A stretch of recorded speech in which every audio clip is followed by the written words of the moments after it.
ಧರ್ಮಸ್ಥಳ ಗ್ರಾಮಾಭಿವೃದ್ಧಿ ಯೋಜನೆ ಹಾಗೂ ಮೈಸೂರಿನ ಸ್ಪಂದನ ಆಸ್ಪತ್ರೆ ಇವರ ಸಂಯುಕ್ತಾಶ್ರಯದಲ್ಲಿ ಗುಂಡ್ಲುಪೇಟೆ ಪಟ್ಟಣದ ಶ್ರೀರಾಮ ಮಂದಿರದಲ್ಲಿ ಉಚಿತ ಆರೋಗ್ಯ ತಪಾಸಣಾ ಶಿಬಿರವನ್ನು ಆಯೋಜಿಸಲಾಗಿತ್ತು. ಕಾರ್ಯಕ್ರಮವನ್ನು ಸ್ಪಂದನ ಆಸ್ಪತ್ರೆ ಡಾ ಅಬ್ದುಲ್ ಹಾಗೂ ಗ್ರಾಮಾಭಿವೃದ್ಧಿ ಯೋಜನೆಯ ಯೋಜನಾಧಿಕಾರಿ ಚಂದ್ರಶೇಖರ್ ಉದ್ಘಾಟಿಸಿದರು. ವಲಯದ ಮೇಲ್ವಿಚಾರಕ ಮಂಜುನಾಥ್, ಸ್ಪಂದನ ಆಸ್ಪತ್ರೆಯ ಸಿಬ್ಬಂದಿಗಳಾದ ನೇತ್ರಾವತಿ ಮತ್ತು ಅನುಶ್ರೀ ಉಪಸ್ಥಿತರಿದ್ದರು. ಸೇವಾ ಪ್ರತಿನಿಧಿಗಳಾದ ಜಯಲಕ್ಷ್ಮಿ, ಶೀಲಾ, ಸುಮಾಪ್ರಭಾ ಹಾಗೂ ಒಕ್ಕೂಟದ ಪದಾಧಿಕಾರಿಗಳು ಕಾರ್ಯಕ್ರಮದಲ್ಲಿ ಭಾಗವಹಿಸಿದ್ದರು.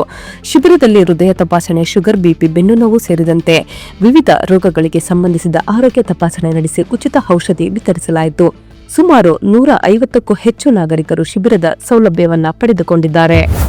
ಅಕ್ರಮವಾಗಿ ಕೇರಳ ರಾಜ್ಯದ ಲಾಟರಿ ಟಿಕೆಟ್ಗಳನ್ನು ಮಾರಾಟ ಮಾಡುತ್ತಿದ್ದ ವ್ಯಕ್ತಿಯ ಮೇಲೆ ತರಕನಾಂಬಿ ಪೊಲೀಸರು ದಾಳಿ ನಡೆಸಿ ಲಾಟರಿ ಟಿಕೆಟ್ಗಳು ಹಾಗೂ ನಗದು ಹಣವನ್ನು ವಶಪಡಿಸಿಕೊಂಡಿದ್ದಾರೆ.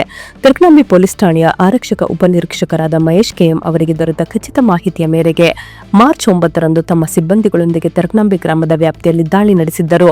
ಈ ವೇಳೆ ಅಕ್ರಮವಾಗಿ ಕೇರಳ ರಾಜ್ಯದ ಲಾಟರಿ ಟಿಕೆಟ್ಗಳನ್ನು ತನ್ನ ಬಳಿ ಇಟ್ಟುಕೊಂಡು ಮಾರಾಟ ಮಾಡುತ್ತಿದ್ದ ಸಿಂಗೇಗೌಡ ವೃತ್ತಿಯಲ್ಲಿ ಡ್ರೈವರ್ ಆಗಿದ್ದು ಅರಳಿಕಟ್ಟೆ ಬೀದಿ ಗುಂಡ್ಲುಪೇಟೆ ಪಟ್ಟಣ ನಿವಾಸಿಯನ್ನ ಪೊಲೀಸರು ಬಂಧಿಸಿದ್ದಾರೆ. ಆತನ ಬಳಿಯಿದ್ದ 3,600 ಮೌಲ್ಯದ 72 ಲಾಟರಿ ಟಿಕೆಟ್ಗಳು ಹಾಗೂ ರು 400 ನಗದು ಹಣವನ್ನು ಪೊಲೀಸರು ವಶಪಡಿಸಿಕೊಂಡಿದ್ದಾರೆ. ಈ ಸಂಬಂಧ ತರಕನಾಂಬಿ ಪೊಲೀಸ್ ಠಾಣೆಯಲ್ಲಿ ಪ್ರಕರಣ ದಾಖಲಿಸಿ ಮುಂದಿನ ತನಿಖೆ ಕೈಗೊಳ್ಳಲಾಗಿದೆ.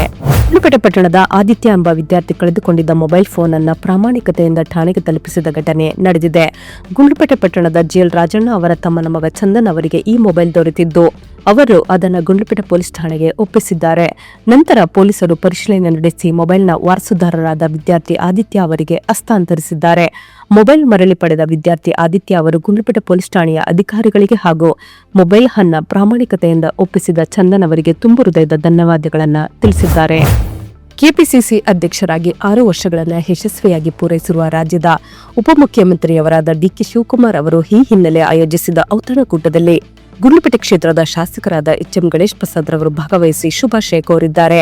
ಈ ಸಂದರ್ಭದಲ್ಲಿ ಹಲವು ಕಾಂಗ್ರೆಸ್ ಮುಖಂಡರು ಹಾಗೂ ಗಣ್ಯರು ಉಪಸ್ಥಿತರಿದ್ದು ಡಿಕೆ ಶಿವಕುಮಾರ್ ಅವರ ನಾಯಕತ್ವದಲ್ಲಿ ಪಕ್ಷ ಮತ್ತಷ್ಟು ಬಲಗೊಂಡಿದೆ ಎಂದು ಪ್ರಶಂಸಿಸಿದ್ದಾರೆ. ಅದೇ ವೇಳೆ ಶಾಸಕರಾದ ಗಣೇಶ್ ಪ್ರಸಾದ್ ರವರು ಡಿಕೆ ಶಿವಕುಮಾರ್ ಅವರಿಗೆ ಅಭಿನಂದನೆ ಸಲ್ಲಿಸಿ ಮುಂದಿನ ದಿನಗಳಲ್ಲಿಯೂ ಪಕ್ಷದ ಸಂಘಟನೆ ಇನ್ನಷ್ಟು ಬಲವಾಗಲಿ ಎಂದು ಶುಭ ಹಾರೈಸಿದ್ದಾರೆ. ಗುಂಡ್ಲುಪೇಟೆ ತಾಲೂಕಿನ ನವಿಲುಗುಂದಿ ಗ್ರಾಮದಲ್ಲಿ ಕುರಿಗಾಹಿ ಮಹಿಳೆಯೊಬ್ಬರು ಕಾಡು ಹಂದಿ ದಾಳಿಗೆ ಸಿಲುಕಿ ಗಾಯಗೊಂಡ ಘಟನೆ ನಡೆದಿದೆ. ಮೇರಿ ಎಂಬ ಮಹಿಳೆ ತಮ್ಮ ಜಮೀನಿನಲ್ಲಿ ಕುರಿ ಮೇಯಿಸುತ್ತಿದ್ದ ವೇಳೆ ಕಾಡು ಹಂದಿ ಹಠಾತ್ ದಾಳಿ ನಡೆಸಿ ಎಡಗಾಲು ಮತ್ತು ಬಲಗೈಗೆ ಗಾಯಗೊಳಿಸಿದೆ. ಗಾಯಗೊಂಡ ಮಹಿಳೆಯನ್ನು ತಕ್ಷಣವೇ ಗುಂಡ್ಲುಪೇಟೆ ತಾಲೂಕು ಸಾರ್ವಜನಿಕ ಆಸ್ಪತ್ರೆಗೆ ದಾಖಲಿಸಿ ಚಿಕಿತ್ಸೆ ನೀಡಿಸಲಾಗಿದೆ. ಸ್ಥಳದಲ್ಲಿದ್ದವರು ಕೂಗಿಕೊಂಡಾಗ ಕಾಡು ಹಂದಿ ಸ್ಥಳದಿಂದ ಪರಾರಿಯಾಗಿದೆ ಎನ್ನಲಾಗಿದೆ. ಗುಂಡ್ಲುಪೇಟೆ ತಾಲೂಕಿನ ಪಡ್ಗೂರು ಗ್ರಾಮದಲ್ಲಿ ಮಂಗಳವಾರ ಹುಲಿ ದಾಳಿಯಿಂದ ಹಸು ಬಲಿಯಾದ ಘಟನೆ ನಡೆದಿದೆ.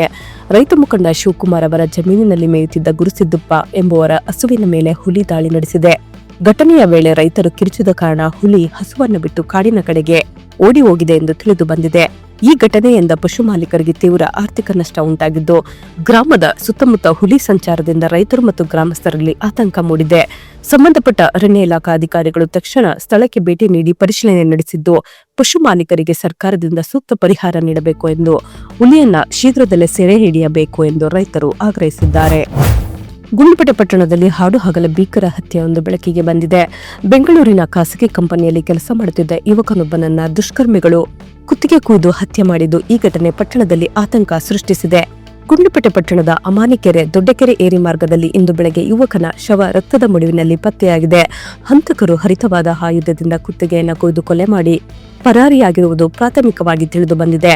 ಮೃತ ಯುವಕನನ್ನ ತಾಲೂಕಿನ ಮೂಕಳ್ಳಿ ಗ್ರಾಮದ ನಂಜುಂಡಸ್ವಾಮಿ ಎಂದು ಗುರುತಿಸಲಾಗಿದ್ದು ಅವರು ಬೆಂಗಳೂರಿನ ಖಾಸಗಿ ಕಂಪನಿಯಲ್ಲಿ ಕೆಲಸ ಮಾಡುತ್ತಿದ್ದು ಇತ್ತೀಚೆಗೆ ಊರಿಗೆ ಬಂದಿದ್ದ ಸಂದರ್ಭದಲ್ಲಿ ಈ ದುರ್ಘಟನೆ ಸಂಭವಿಸಿದೆ ಎನ್ನಲಾಗಿದೆ. ಶವ ಪತ್ತೆಯಾದ ಸ್ಥಳದ ಸಮೀಪದಲ್ಲೇ ನಂಜುಂಡಸ್ವಾಮಿ ಅವರ ಬೈಕ್ ಕೂಡ ಪತ್ತೆಯಾಗಿದ್ದು ಪೊಲೀಸರು ಅದನ್ನು ವಶಕ್ಕೆ ಪಡೆದಿದ್ದಾರೆ. ಶವ ಬಿದ್ದಿರುವ ರೀತಿ ಹಾಗೂ ಕುತ್ತಿಗೆಯಲ್ಲಿ ಕಂಡುಬಂದಿರುವ ಗಾಯಗಳ ಗಮನಿಸಿದರೆ ಇದು ಪೂರ್ವ ನಿಯೋಜಿತ ಹತ್ಯೆ ಆಗಿರಬಹುದು ಎಂಬ ಅನುಮಾನ ವ್ಯಕ್ತವಾಗಿದೆ. ಜನಬಿಡ ಪ್ರದೇಶವಾದ ಕೆರೆಯ ಏರಿ ಮಾರ್ಗದಲ್ಲಿ ಘಟನೆ ನಡೆದಿರುವುದು ಸಾರ್ವಜನಿಕರಲ್ಲಿ ಭಯ ಮತ್ತು ಆತಂಕಕ್ಕೆ ಕಾರಣವಾಗಿದೆ. ಈ ಕುರಿತು ಗುಂಡ್ಲುಪೇಟೆ ಪೊಲೀಸ್ ಠಾಣೆಯಲ್ಲಿ ಪ್ರಕರಣ ದಾಖಲಾಗಿದ್ದು ತನಿಖೆ ಮುಂದುವರೆದಿದೆ.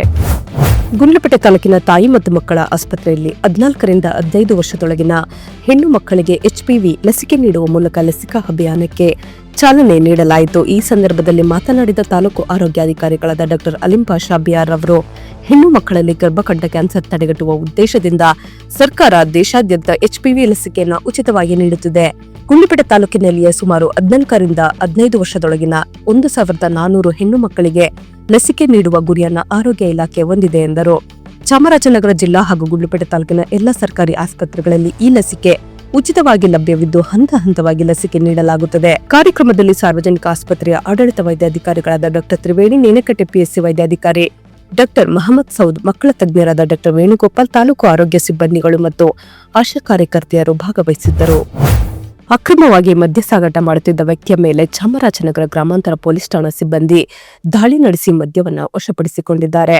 ಚಾಮರಾಜನಗರ ಗ್ರಾಮಾಂತರ ಪೊಲೀಸ್ ಠಾಣೆಯ ಆರಕ್ಷಕ ಉಪನಿರೀಕ್ಷಕರಾದ ಶ್ರೀಮತಿ ರಿಹಾನಾ ಬೇಗಂ ಅವರಿಗೆ ದೊರೆತ ಖಚಿತ ಮಾಹಿತಿಯ ಮೇರೆಗೆ ಮಾರ್ಚ್ 10ರಂದು ಕೆಕೆಹುಂಡಿ ಗ್ರಾಮದ ಬಸ್ ನಿಲ್ದಾಣದ ಬಳಿ ಕಾರ್ಯಾಚರಣೆ ನಡೆಸಲಾಯಿತು.